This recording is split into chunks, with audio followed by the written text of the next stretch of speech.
Assalamualaikum warahmatullahi wabarakatuh. Saya Evelina Mika Dan saya Nursetia Widarahma. Kami akan membahas tentang kekuatan ekonomi dan sosial-ekonomi. Apa sih kekuatan ekonomi dan sosial-ekonomi? Kekuatan ekonomi adalah kemampuan suatu negara atau wilayah untuk memproduksi barang dan jasa secara efisien, serta mempertahankan pertumbuhan ekonomi yang stabil melalui pengolahan sumber daya, investasi, dan perdagangan.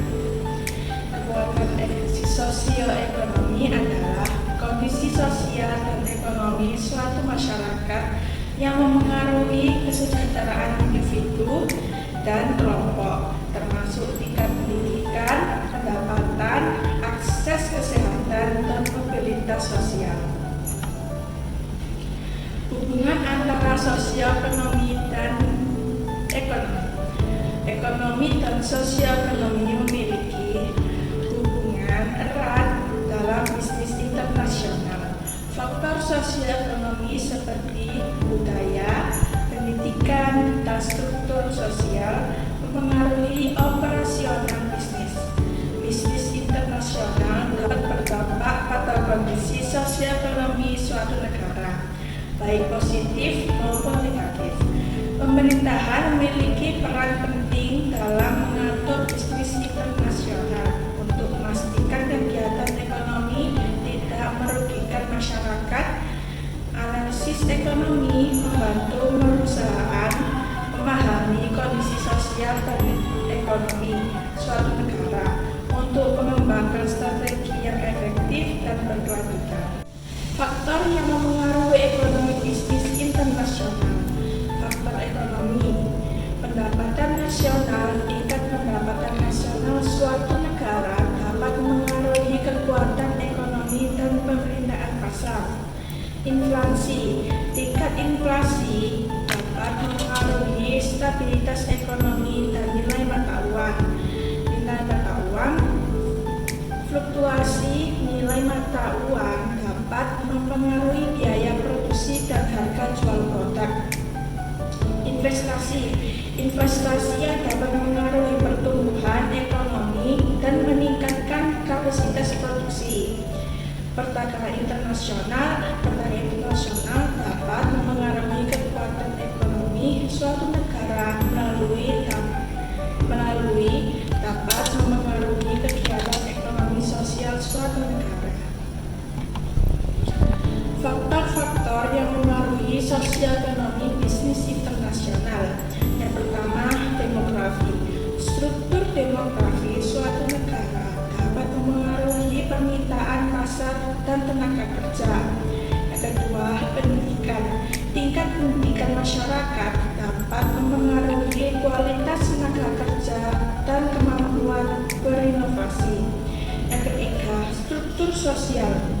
Struktur sosial suatu negara dapat mempengaruhi perilaku dan pada konsumsi.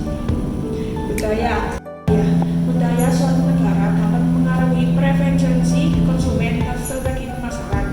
Yang kelima, kebijakan pemerintah. Kebijakan pemerintah dapat mempengaruhi kegiatan ekonomi dan sosial suatu negara. Selanjutnya, dimensi perekonomian dan relevansinya bagi para pelaku bisnis.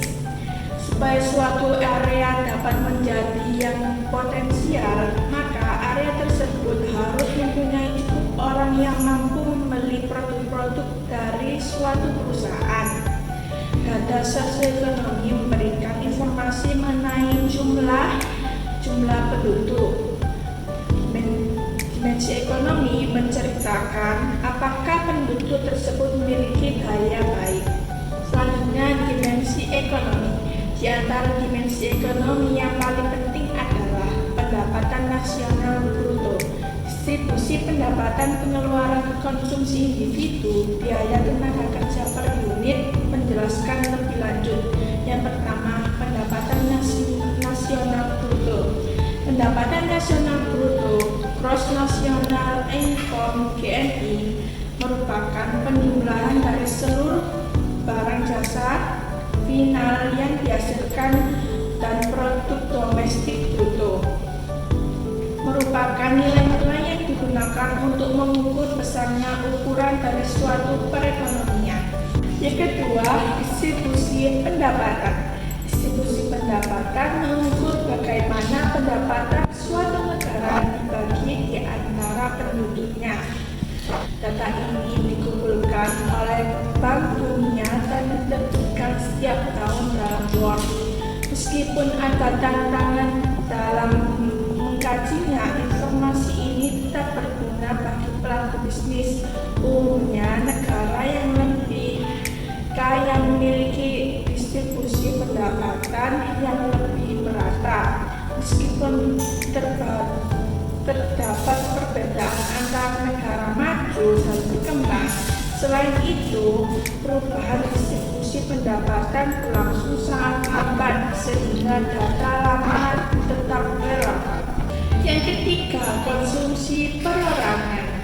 Salah satu bidang perhatian dari para agen pemasaran adalah cara-cara para konsumen mengalokasikan pendapatan bersih mereka, pendapatan pribadi dikurangi pajak, antara pembelian atas barang yang dibutuhkan, pokok dan non-pokok, esensial dan non-esensial.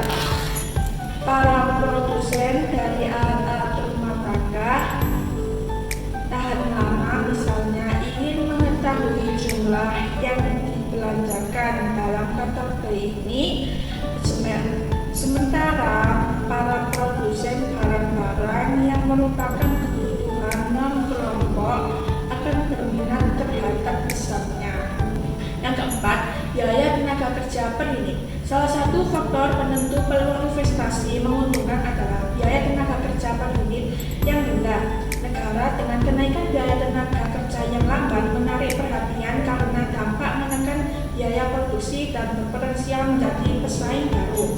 Perubahan biaya tenaga kerja disebabkan oleh 3 faktor utama: kompensasi, produktivitas, dan perubahan kurs. Di ekonomi yang lain, utang internasional yang besar di negara berpendapatan rendah dan menengah menimbulkan masalah bagi pemerintah dan perusahaan multinasional.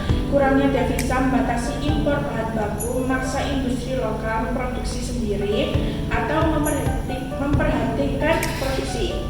Pengendalian ekonomi seperti harga, upah, dan pengeluaran negara bisa memicu krisis politik. Salah satu solusi yang menarik bagi perusahaan adalah debt for equity swap. Pembatasan impor juga berdampak pada perusahaan asing yang mengekspor ke negara-negara berutang tinggi. Selanjutnya, definisi sosioekonomi. Definisi yang lengkap mengenai potensi pasar juga harus mencukupi informasi rinci mengenai atribut-atribut fisik populasi sebagaimana diukur dengan dimensi sosioekonomi. Bagian ini akan dimulai dengan suatu analisis atas total populasi. Yang pertama, populasi total. Populasi total sering dijadikan indikator potensi pasar, tapi tidak selalu mencerminkan kekuatan ekonomi. Hanya relevan untuk produk konsumsi massal. Pertumbuhan pendapatan lebih menentukan potensi pasar daripada jumlah penduduk. Ketidakseimbangan ini tidak memicu masalah sosial seperti pengangguran lulusan di negara berkembang. Selanjutnya akan dilanjutkan oleh teman saya. Ini saya akan melanjutkan presentasi dari teman saya tadi. Yang kedua yaitu distribusi umur. Perbedaan usia penduduk mempengaruhi pasar.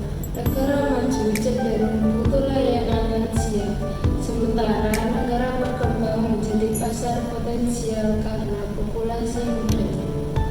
Penurunan angka kelahiran dipicu oleh pendidikan, kesehatan, urbanisasi, dan tren mandiri. Yang ketiga yaitu keprihatinan di negara maju.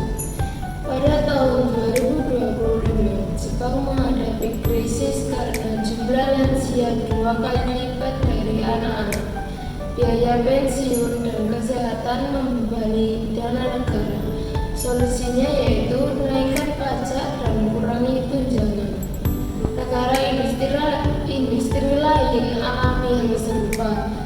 Sementara negara berkembang justru kewalahan oleh banyaknya penduduk muda. Selanjutnya yaitu dimensi sosioekonomi lainnya.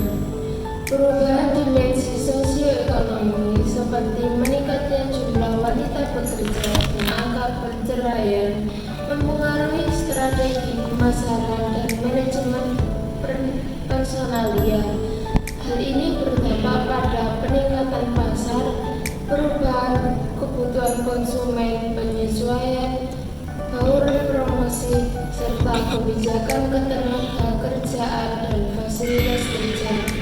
Selain itu, kelompok etnis juga memerlukan perhatian khusus dalam pencernaan manajerial. Dimensi-dimensi industri. Perusahaan memantau berita ekonomi karena mempengaruhi pembelian, harga bahan baku dan investasi. Namun, tiap industri dan fungsi dalam perusahaan memiliki faktor penting yang berbeda. Misalnya, peran industri otomotif pentingnya bagi produsen bahan, tapi tidak relevan bagi produsen alat rumah dan alat rumah tangga. Bagi manajer juga perlu data dari industri terkait baik pemasok maupun pelanggan. Hubungan antara kekuatan ekonomi dan sosioekonomi. Kekuatan ekonomi dan sosioekonomi saling berhubung erat. Kekuatan ekonomi yang baik dapat menciptakan lapangan kerja, meningkatkan pendapatan, dan meningkatkan kualitas hidup masyarakat. Sebaliknya, kondisi sosioekonomi yang buruk dapat menghambat pertumbuhan ekonomi. Contohnya, ketimpangan sosial dan pendidikan yang rendah dapat mengurangi produktivitas dan daya saing ekonomi. Selanjutnya yaitu kesimpulan. Kekuatan ekonomi dan sosioekonomi sangat mempengaruhi operasional strategi perusahaan. Faktor ekonomi seperti pertumbuhan industri, inflasi, dan daya beli konsumen menentukan arah investasi dan kebijakan bisnis. Sementara itu, faktor sosioekonomi seperti pendidikan, tingkat pendapatan, dan pola konsumsi mempengaruhi permintaan pasar serta ketersediaan tenaga kerja. Pemahaman yang baik terhadap kedua aspek ini membantu perusahaan beradaptasi dan bersaing secara efektif di pasar. Sekian pembahasan dari kami, kurang lebihnya mohon maaf. Wassalamualaikum warahmatullahi wabarakatuh.